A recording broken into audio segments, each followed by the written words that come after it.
there's an article written, and for those of you that are tankers out there, you'll appreciate this. I'm anti-tank. I want to try to win every game, but I don't mind the teams around us, getting worse or better draft status. You know what I mean?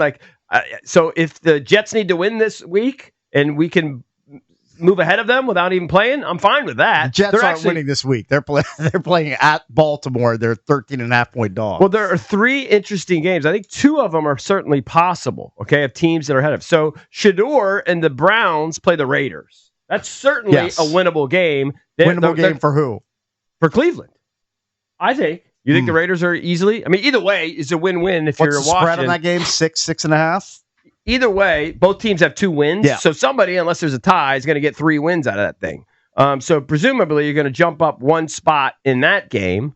The Jets, they have what? Tyrod Taylor's now playing quarterback, right? Yes. So I don't know. Revenge game for Tyrod Taylor against Baltimore. Might be a different scenario. They might be a little more palatable there. Who knows? And then the Falcons-Saints game. The Falcons, certainly, even though they've lost Penix, Kirk Cousins steps in. Now, he hadn't been great in the last year and a half. They could easily lose to the Saints. They could also easily beat them. Either way, both those teams have 2 wins, correct? How many do the Falcons have? No, the Falcons have more than that. They have 3, I believe. Falcons have 3 wins. Yeah. So, actually, in a perfect scenario there, you would actually like New Orleans to win that game. And maybe they will. So, there is an opportunity that the Skins, who currently pick 7th, if you get either way, you get a Vegas or Cleveland win. They're playing each other. And then you get a New Orleans win. You're now picking 5th. Right. And you haven't even done anything. Sure. So move up the draft board. That's interesting. Could gain some ground. I guess the worst case scenario for those of you that are tracking draft order would be, I guess, a tie in the Cleveland Raiders game. And then I guess the Saints, I guess, losing to Atlanta. Yeah, then the Saints would fall to 2-9. Right, and then you wouldn't really gain any ground there. Saints are actually favored by 2.5 in that game. Right. With the rookie quarterback. Correct, but they're coming off a bye and they're facing Kirk Cousins. I mean, it kind of looks like the end of the road for Kirk Cousins from his relief performances we've seen so far this year. Yeah, it doesn't look great. Although he might want to be back because Penix is probably not likely going to be ready for week 1. I mean, he may want to be back, but the bigger question is, would the Falcons want him back? Going to need somebody to play quarterback for you if Penix isn't ready for week 1. Just some roster cleanup. We mentioned that they had released Jacoby Jones. He cleared waivers, and they did re-sign him to the practice squad. They're pretty good about that, man. If you make sort of their original 70, there is manipulation every week, and some of these guys go from playing on the active roster to getting released to then getting re-signed to the practice squad, and then maybe 2 weeks later they get called up again to the regular roster. So they did re-sign him. They also opened the 21-day practice window for safety Will Harris, who most people that cover the team closely say that injury really did hurt them in the back end. They released safety Darryl Worley from the practice squad to make room for all these moves. So that's some roster sort of cleanup for you. If they're getting healthier, and that'll help them.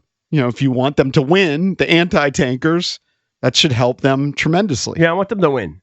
I would love to see Jaden cleared. I doubt it. I'd love to see Terry cleared. I think that might be more palatable. And imagine if we had Noah Brown back too. That'd be great.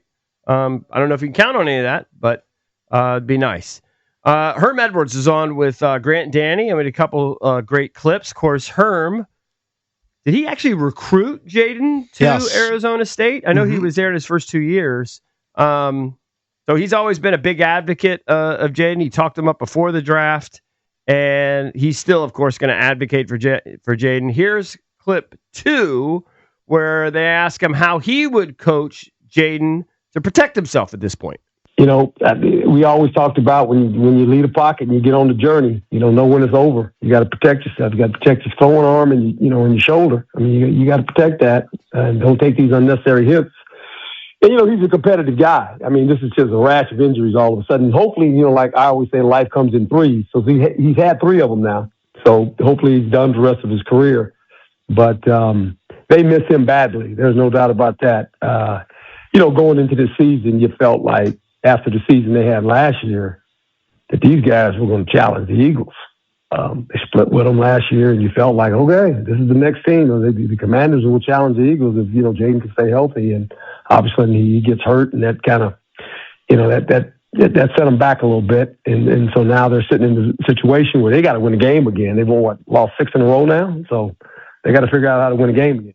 I mean, that's a very optimistic take for him to basically say, hey, he's had 3 injuries now, and he can stay free and clear of them for the rest of his career. Well, it's also a bizarre philosophy to truly believe that things happen in threes. I mean, what kind of is he bizarre... carrying around a rabbit's foot in his pocket, too? He was spot on saying, like, you got to know when, like, the play's over. Right. Yeah. I think that's part of growing. For sure. No, there's definitely things that he can do to still be effective and still do a better job of protecting himself. I think, anyway.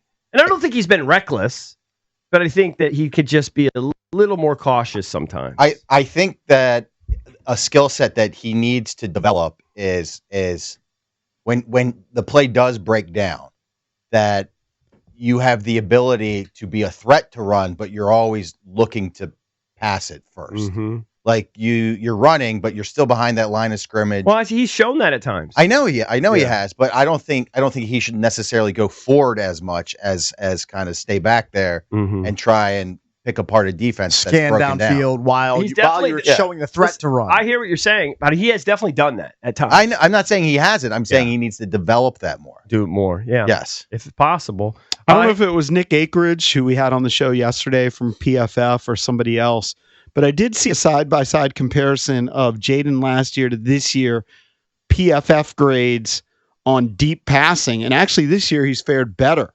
Now, the results may not have been better, but what they were seeing was that his throws were actually pretty good. It's just the sample size is so small this year. It's hard for me to make a large opinions.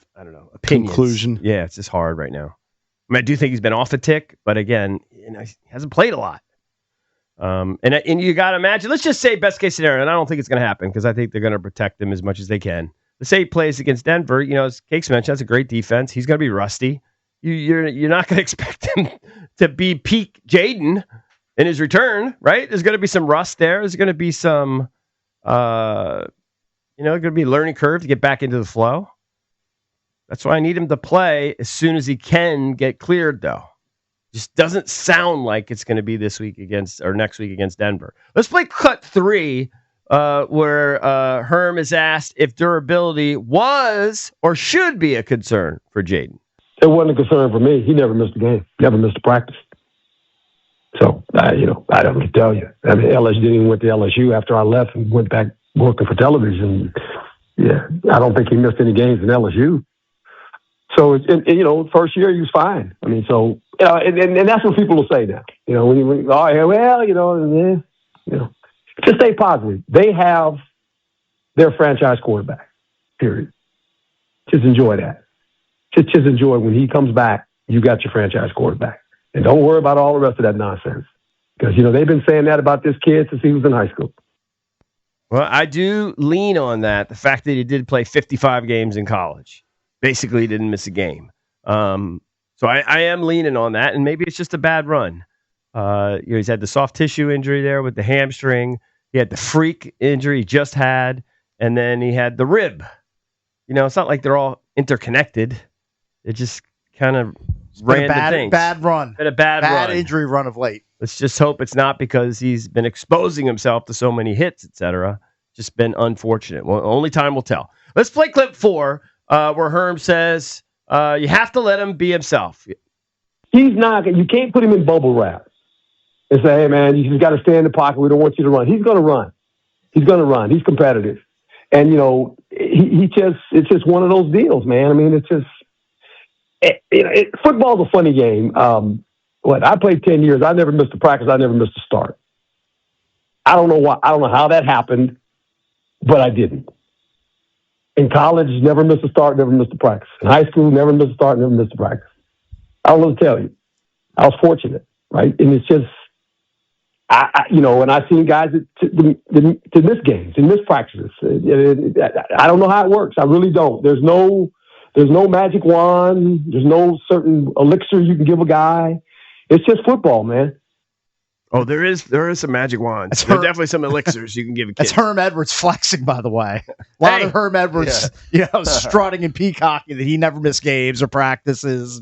Silly bone density. He wanted to make that. He wanted to make that known. Well, I definitely can tell you there are certain shots you can take that can they're not necessarily great for you, right? But you can take them and you can get through a few games for sure. Not recommending that for Jaden, but you can definitely do that. So, I don't know. There you go. I guess the biggest thing I'll be doing this weekend will be, rooting for a couple wins. Root for not a tie in the Vegas Cleveland game. How funny would that be if that game ended like in a 3-3 tie or a 6-6 rock fight tie? And then just to bone the Commanders. And then root for, it's a Vegas Cleveland game, right? Yeah. And then root for a win. What's the other one for? New Orleans. The Saints, yeah. You want the Saints to beat the Falcons. Need the Saints to beat Kirk Cousins. Which very doable. Probably doable at this point. Very doable. All right, got to take a break. Remember, later this hour, I'll give you a chance to win some tickets to go see comedian Matt Rife. 1-800-636-1067 is the number if you can chime in on the Junkies. We'll be right back.